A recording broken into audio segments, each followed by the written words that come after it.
Hey guys, what's up? Welcome back to my channel. Today I'm continuing with my Abba discography journey. We have made it to their fourth studio album from 1976 called Arrival. Now, I have heard good things about this album, a lot of good things. Apparently, this is one of their best albums ever. You guys really have been hyping up this album for the last few weeks. By the time Abba began working on their fourth album in August of 1975, they had achieved a modest level of success around the world. It was with Arrival, however, that they would achieve global superstardom. Now, I will be listening to the bonus track version of Arrival, which means there are 12 tracks for a total of 42 minutes, and the only songs I recall hearing before are tracks 2, Dancing Queen, and perhaps track 11, Fernando.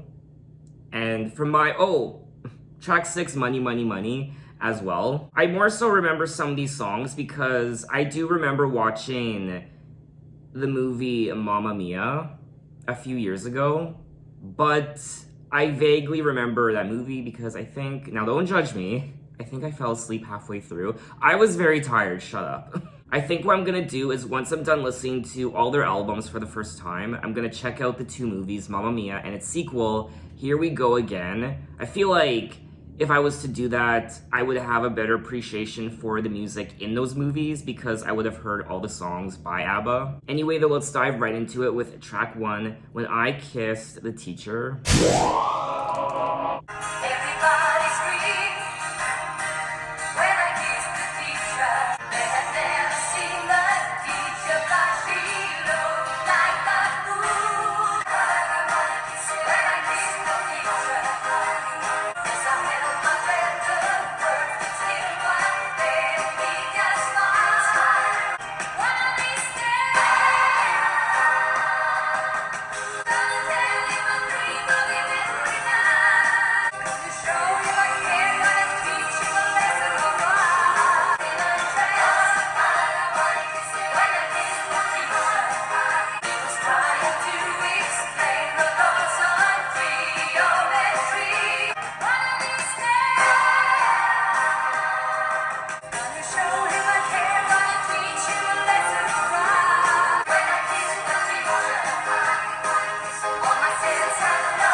That was track 1, When I Kissed the Teacher, and this was great. This was a lot of fun. I mean, it's pretty self-explanatory, When I Kissed the Teacher. I'm sure most of us have had a fantasy of wanting to kiss one of our teachers. I mean, I have. I remember my gym teacher in particular. He was bald, but he was also, he had like scruff around his face, and he was he was very fit, obviously, because he was a gym teacher, and yeah, I'm gonna leave it at that. Everybody screamed when I kissed the teacher, and they must have thought they dreamed when I kissed the teacher. All my friends at school, they thought they'd never seen the teacher blush. He looked like a fool, nearly petrified. Well, yeah, because now he's thinking, oh shit, I'm in trouble.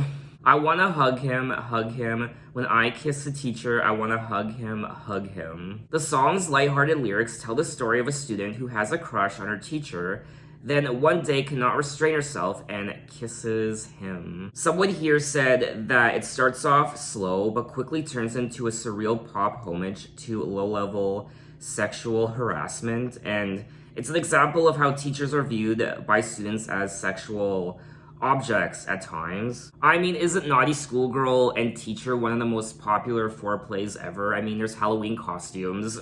There were actually a couple other teachers I had a crush on. My junior high woodworking teacher. I remember very vividly because we all had to make a jewelry box, a keepsake box, and here it is. I was pretty bad at making this, very bad, and he noticed, so he actually helped me, and he probably made a good, I want to say 60% of this because I was horrible. And for the longest time, I actually didn't use this, but I just recently started using it again, and it's really cute.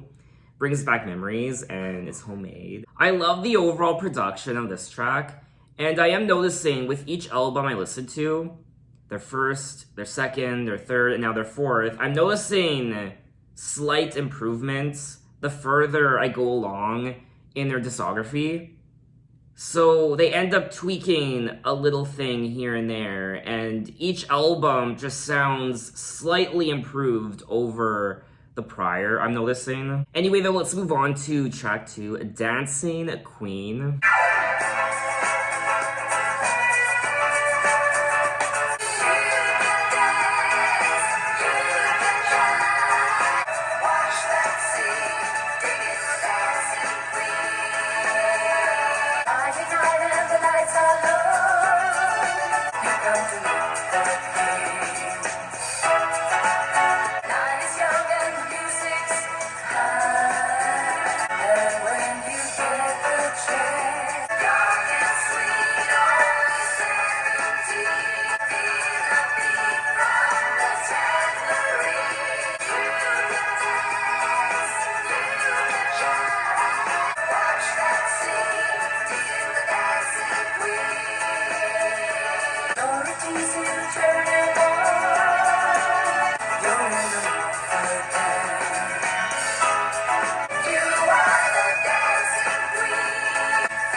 That was track 2, Dancing Queen. And the song speaks for itself. What is there to say? This is, for me anyway, this is Abba's most recognizable song of all time. I also think it's one of the most recognizable pop songs of all time. It's one of those songs where you just assume everyone has heard it. This really is a masterpiece of a song, and Abba knew what they had on their hands the second they started creating it. It was also selected as the lead single from the album, which is no surprise. Musically, Dancing Queen is a Europop version of American disco music. As disco music dominated the US charts, the group decided to follow the trend, replicating Phil Spector's Wall of Sound arrangements. They did cite George McRae's Rock Your Body as a source of inspiration for the style of the song. It does feature keyboard lines by Benny, which accentuate the melody's sophistication and classical complexity, while Bjorn and Benny interlace many instrumental hooks in and out of the mix. Agneta and Annie provide layered vocals to the song. Lyrically, the song concerns a visit to the discotheque, but approaches the subject from the joy of dancing itself. Today, the song has become Abba's most recognizable and popular song. In 2015, the song was inducted into the Grammy Hall of Fame. I essentially love everything about this song. The overall production and the vocals, the arrangement, the instruments, the story of the song itself, the lyrics, the chorus, that damn chorus, God help me, and just the feelings that the song invokes when I listen to it. There's a sense of confidence, there's a sense of liberation in just being who you are, I guess. You can dance, you can jive, having the time of your life, see that girl, watch that scene, digging the dancing queen. Friday night and the lights are low, looking out for a place to go, where they play the right music, getting in the swing, you come to look for a king. Anybody could be that guy, night is young, and the music's... I mean, there are musicians and pop acts who go their entire careers without producing a song like Dancing Queen with such longevity, so timeless, and so universal. Now, this was a monster smash for Abba in many countries around the world. It peaked at #1 in many countries, even the US Billboard Hot 100. The song has been adopted by the LGBT community, and according to Mojo magazine, remains one of the most ambiguous gay anthems. Every time I listen to this song, I do feel incredibly gay. Gayer. I am so proud of Abba. It's like watching them grow up. listening to each and every one of their albums, from Ring Ring to Waterloo to their self-titled third album to now this album, just hearing their growth and how their superstardom is growing with each album, I feel like a proud parent. It's always exciting for me to go on these discography journeys and find out where a band started and how initially they might not have been successful or popular, but then through the years they gain momentum and they keep getting more popular, their music keeps getting better, and you just know the best is gonna come later on and they're just gonna keep growing. That was the case with me for Abba, where I listened to their first couple albums knowing that their best work was gonna come later on. But let's move on to track 3, My Love, My Life.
That was track 3, My Love, My Life.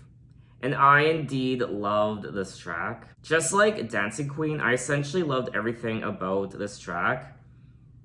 I was kind of in my own little world. My eyes were closed almost the entire time. And I almost forgot I was filming. And I just let the magic of Abba consume me. I particularly liked the vocals on this track from, I guess, Agnita and Annie. Agnita sings lead vocals. Okay, so she was the only lead vocalist on this track. And Bjorn proclaimed the song to be the finest example of Agnita's vocal purity. I mean, her vocals were one of the highlights for me. And the overall harmonies. It just, I don't know, the production, and I love the lyrics too. Everything. Aw, this wasn't a single. I feel like this could have been a single. I've seen it on your face, tells me more than any worn out old phrase. So now we'll go separate ways. Never again, we two. Never again, nothing I can do. Like an image passing by. My love, my life. In the mirror of your eyes, my love, my life. I can see it all so clearly. Answer me sincerely. Was it a dream, a lie? So go away, God bless you. You are still my love and my life. Still my one and only. I've watched you look away. Tell me, is it really so hard to say? I mean, lyrically, this track is absolutely gorgeous. But let's move on to track 4, Dum Dum Diddle.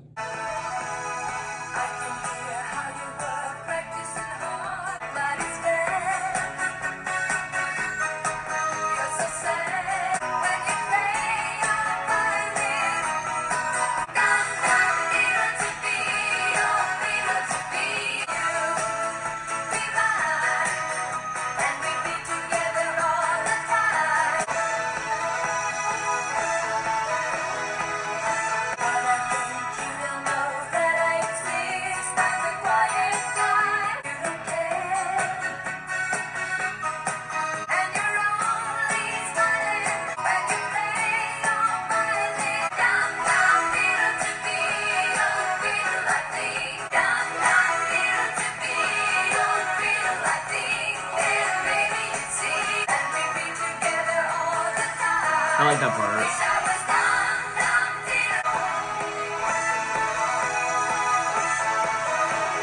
That was track 4, Dum Dum Diddle, and I really am loving the production on this album. It's so extravagant and lively. Not to say their other albums weren't, but there seems to be a bigger sense of, I don't know, sophistication maybe.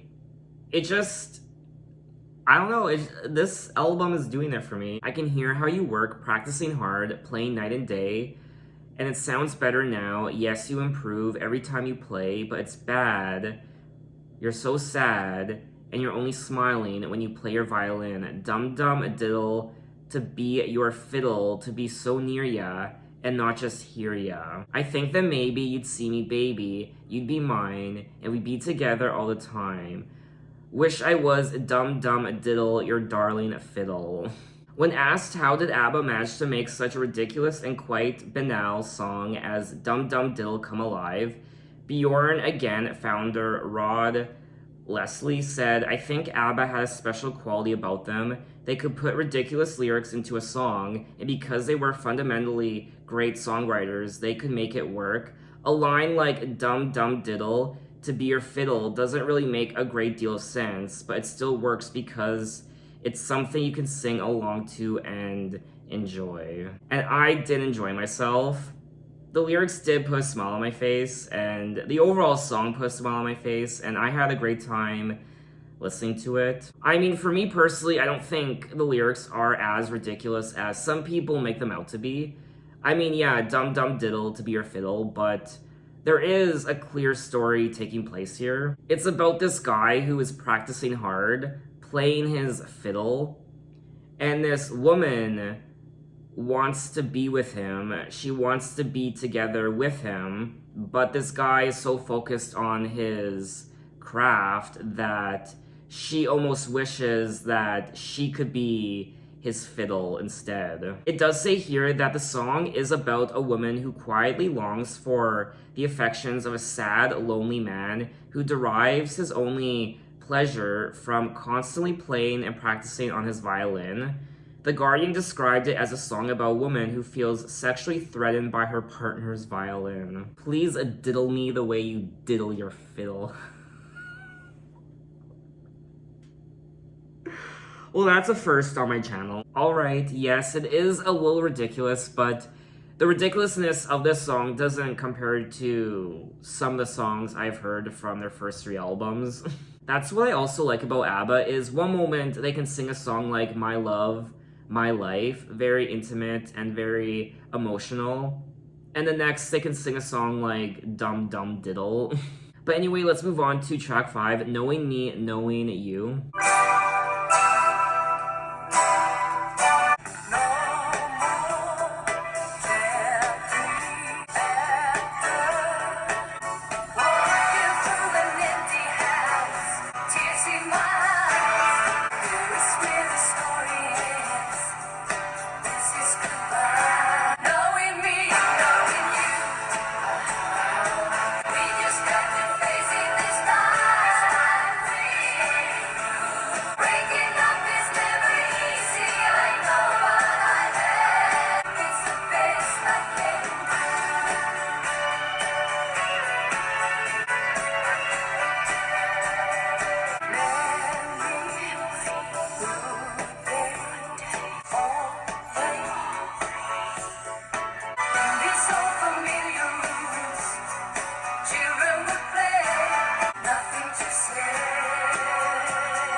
That was track 5, Knowing Me, Knowing You. I love these songs. I mean, obviously, you get the point. I've loved all these songs So far, each and every one, the overall production did it for me, the guitar work, and also the whispering, the ghostly whispering. No more carefree laughter, silence ever after, walking through an empty house, tears in my eyes. Here's where the story ends. This is goodbye. Knowing me, knowing you. I like that. A bit of personality thrown in, the and like I said, the ghostly whispers. Memories, memories. Good days. Bad days, bad days. They'll be with me always in these old familiar rooms. Children would play. Now there's only emptiness, nothing to say. Now this was selected as the third single from the album. Knowing Me, Knowing You was one of the early Abba songs to deal with the breakup of a relationship. It predates the divorces of the Abba members as well as further breakup songs to come. Benny Andersson did name Knowing Me, Knowing You as one of Abba's best recordings in a 2004 interview, along with Dancing Queen, The Winner Takes It All, and When I Kissed the Teacher. Oh. I mean, it's Wikipedia, so I do take everything I read with a grain of salt. In 2021, Rolling Stone ranked the song number 2 on their list of the 25 greatest ABBA songs. Wow, I didn't realize. I mean, I love this song, but I didn't realize how big of a deal this song seems to be. And rightfully so, because... I mean, how many times can I say I love it? I love this album, I love this song. I mean, I'm running out of good things to say. I hate it when this happens. But let's move on to track 6, Money, Money, Money. Now, this song I actually remember from the Mamma Mia movie when... what are they doing? They're like on this yacht or something. I remember it very vividly. That's probably one of the only parts I really remember from the movie. Oh, I remember this. That's too bad. In my dreams, I have a plan. I couldn't have to work at all. I fool around and have a ball. Monday, Monday, Monday, must be Monday, always Sunday. In the rich man's world, the things I could do if I had a little money. It's a rich man's world. A man like that is hard to find, but I can get it off my mind. That's too bad, so I must leave. I'll have to go to Las Vegas or Monaco.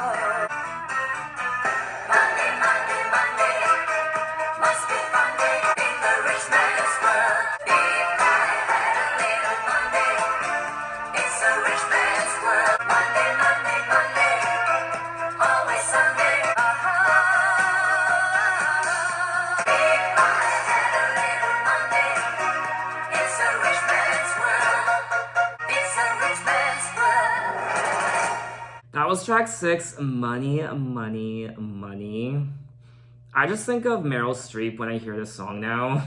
This song, I mean, it's wonderful. It's definitely one of the highlights on the album. It's so different from what they have done before. The overall arrangement and the vocals and the story of the song, the songwriting. I work all night, I work all day to pay the bills I have to pay. Ain't it sad? And still, there never seems to be a single penny left for me. That's too bad. In my dreams, I have a plan. If I got me a wealthy man, I wouldn't have to work at all. I'd fool around and have a ball. Money, money, money, must be funny in a rich man's world. I'm sure most of us have thought about what they are singing about in this song. I can't get him off my mind, ain't it sad? And if he happens to be free, I bet he wouldn't fancy me. That's too bad. So there is a sense of tragedy, how she wants this life, but she can't fathom a rich, beautiful man falling for her because if he was free, he wouldn't fancy her. So nothing would become of their relationship. So it really is like a fantasy. Now, Money, Money, Money was selected as the second single from the album, and it was originally titled Gypsy Girl. It is sung from the viewpoint of a woman who, despite hard work, can barely keep her finances in surplus, and therefore desires a well-off man. In the movie Mamma Mia, the song is sung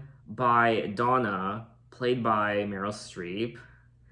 Like I said at the beginning of this video, I essentially fell asleep halfway through the movie, so I don't remember any of it, but this is the one and only part of the movie that I actually remember. Now, it looks like Annie was the lead vocalist on this track, and Agnita did the backing vocals. It's always nice to see Annie in the lead vocals because it's always, I find, Agnita. So it's always nice when I read that Annie was the lead vocalist. Anyway, though, let's move on to track 7, That's Me.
That was track 7, That's Me.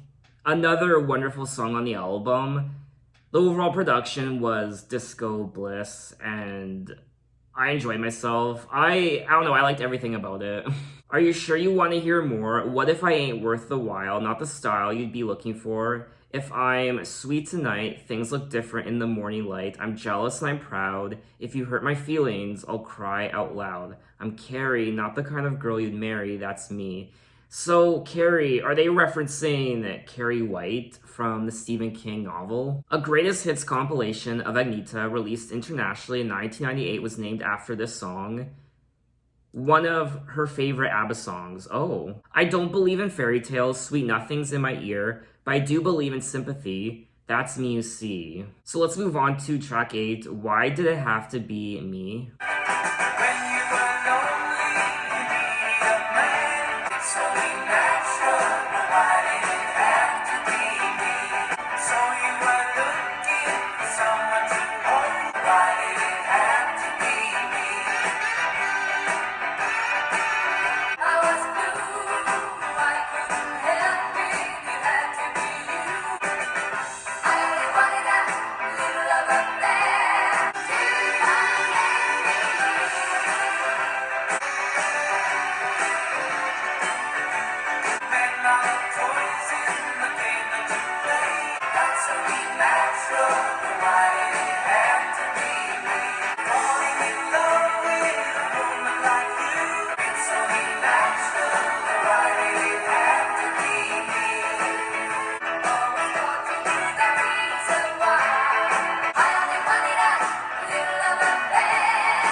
That was track 8, Why Did It Have to Be Me? And this track sounds a bit different from all the other songs I listened to.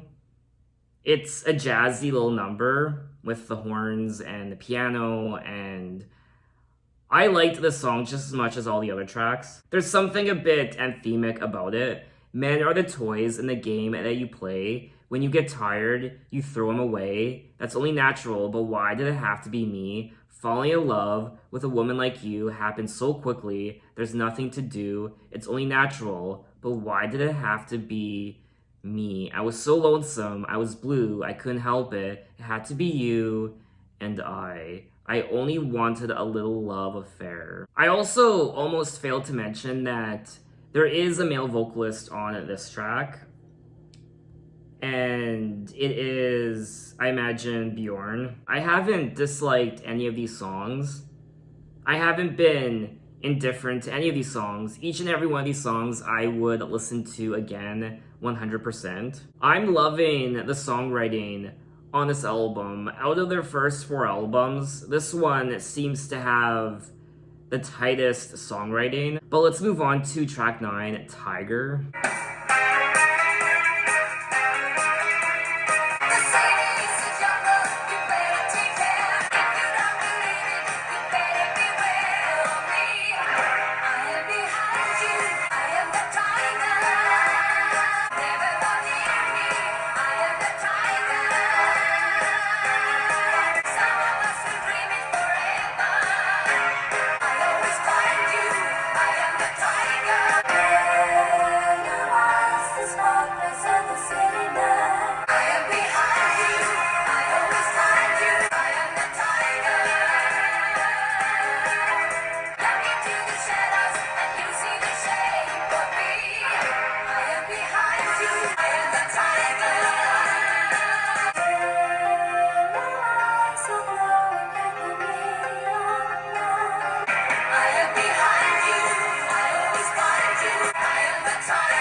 That was track 9, Tiger. The most ridiculous song on the album. I mean, it was cute to listen to for the first time. It kind of got old pretty fast. The city is a jungle, you better take care. Never walk alone after midnight. If you don't believe it, you better beware of me. I am behind you, I always find you. I am the tiger. People who fear me never go near me. Yellow eyes are glowing like the neon lights. Yellow eyes, the spotlights of the city nights. I am the tiger, and if I meet you, what if I eat you? I am the tiger. Sometimes it sounds like she's saying I am the tiger. I am the tiger. Tiger is written from the perspective of a threatening entity, warning the listener of the dangers of the city. Some did suggest that the tiger represents a stalker or serial killer, while others believe the tiger symbolizes the harmful nature of illicit drugs. When I was listening to the song and reading the lyrics, I was just assuming that this song was kind of like a cautionary tale. This woman, you better beware of her, because she will mess you up. She will do something quite horrible. She will be ravenous and she will rip you apart like a tiger. I am behind you, I always find you. It's quite ominous and spooky and creepy. It's like when you do someone wrong and they say to you, you better watch your back. That ominous threat. And then you kind of have to keep looking behind you, around you. You're all paranoid. It was a fun song to listen to for the first time, but I really wouldn't listen to the song again. It just didn't really grab me. I definitely don't find it as memorable as all the other songs I listened to. Anyway, though, let's move on to track 10, Arrival.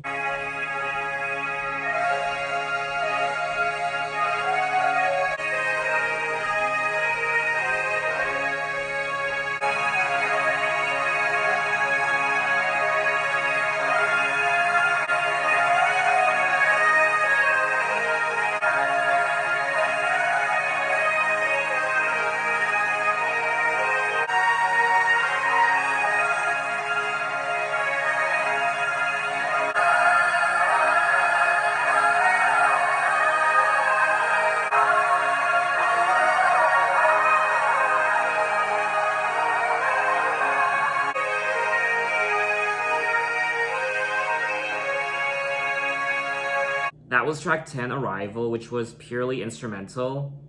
A nice little overture for the album, and in ways, I almost wish this was the opening track. I did like listening to it, but because it's at the end of the album, it kind of feels like an afterthought now. It was absolutely gorgeous to listen to, though. I loved it. Arrival was the second and last composition from the group not to contain lyrics following Intermezzo number 1 from their prior album. It was heavily influenced by traditional Swedish folk music and was written by Benny and Bjorn. I also loved the harmonies from the choir. Overall, It was a beautiful experience. But we have made it to the two bonus tracks on the album Arrival. Track 11, Fernando.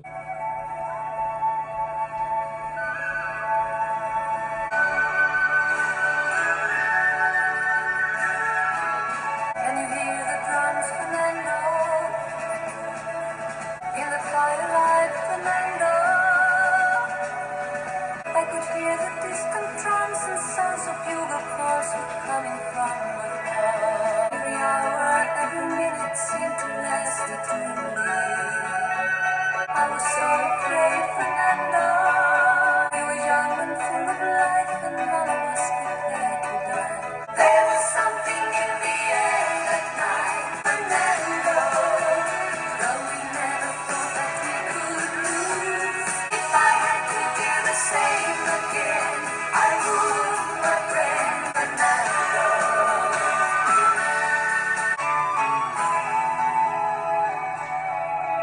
Now we're old and gray, Fernando. Can you hear the drums, Fernando?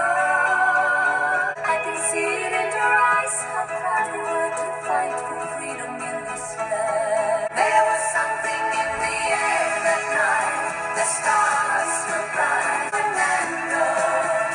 Though we never thought that we could lose. If I had to do the same again, Fernando, it was shining there for you and me. I would, my friend Fernando. That was track 11, Fernando. And lyrically, I mean, I like everything about this song, but I particularly liked the lyrics. Lyrically, this is probably one of my favorite tracks on the album. I loved the overall ambience of this track, the overall instrumental. It was so calming and relaxing to listen to. Can you hear the drums, Fernando? I remember long ago, another starry night like this, in the firelight, Fernando, you were humming to yourself and softly strumming your guitar. I could hear the distant drums and sounds of bulge calls were coming from afar. I was so afraid, Fernando. We were young and full of life, and none of us prepared to die. I'm not ashamed to say the roar of the guns and cannons almost made me cry. I mean, lyrically, this song is timeless. Good job, Benny and Bjorn. I mean, God help me. The name Fernando was inspired by a bartender of that name who worked at a club the band frequented in Stockholm, Sweden, apparently. This also needs a citation needed, so I don't know if that's true or not. I mean, just like Dancing Queen, this song really is an achievement for Abba. It's so timeless, and I love it so much. But we have made it to the end of the album, track 12, Happy Hawaii.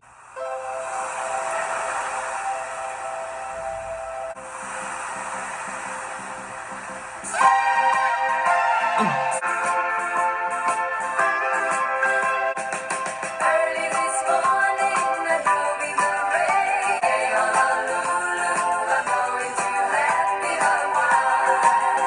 Sweet little surfing, enjoying the sun. I'm going to happy Hawaii. After all I had to go through, guess I've been working a little too hard. From Honolulu, the beating from happy Hawaii.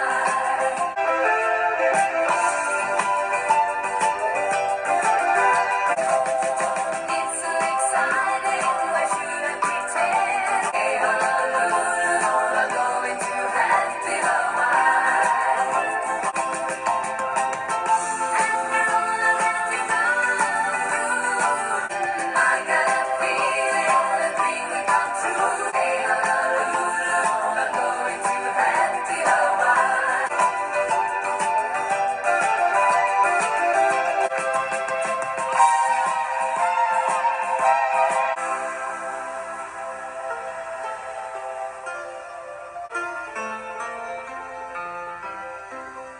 That was track 12, Happy Hawaii.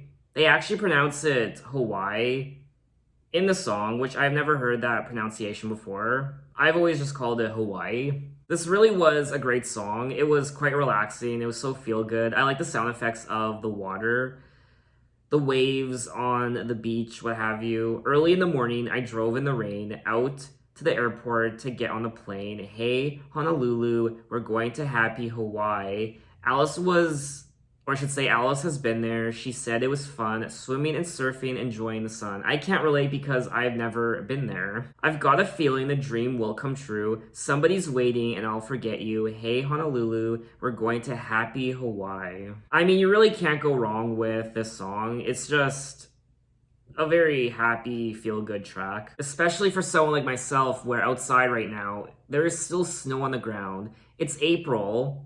It's supposed to be spring. Everything is supposed to start blooming right now, but we had a huge blizzard. This has been the snowiest winter, or one of the snowiest winters on record ever in my city. And it just keeps snowing. I've never seen anything like this before. It's April, and there's still so much snow on the ground, and it's so sad. So that was all 12 tracks of Arrival from Abba. And indeed, they really have arrived with this album. Hands down, it's my favorite ABBA album out of their first 4. And that might be cliche to say, I guess, because obviously this album is very popular. It's one of their most popular, if not their most popular album. So me saying it's my favorite now is like, of course it is. But no, like, I can't help myself. All of these songs are fantastic. I loved each and every one. I was a little indifferent towards track 9, Tiger, but overall, this is a very consistent, cohesive album. The overall production is divine. It's a very extravagant album at times, and I loved the use of all the instruments. There's disco, and there's even a little bit of jazz. There's rock, guitars, piano, there's the drums, synths, and a lot of other instruments I can't think of right now. I also loved the songwriting on this album. Out of their first 4 albums, I think the songwriting is the strongest on this album, Arrival. I mean, some of their most timeless masterpieces are on this album, like Dancing Queen and Fernando. I also quite liked their vocals, of course, Agneta and even Annie and Bjorn. They sounded great, like always. They just keep getting better with their albums. They keep getting better with their music. Their style is tightened each time, and they really are coming into their sound and who they are as ABBA. I now understand why so many people love this album. I now know. And this is only their 4th album. I still have a handful of ABBA albums to still listen to, so I can only imagine where they go from here. So what did you guys think of this album, and what are your impressions? Maybe you don't love it as much as me. Maybe it's not one of your favorite ABBA albums. Tell me why. So in my next ABBA video, I will be moving on to ABBA, the album, from 1977, their 5th studio album. So look out for that video next time, and thanks for watching, guys. You can find me on Twitter, you can find me on Instagram, you can message me, you can say, hey, how are you? And I will see you next time. Take care.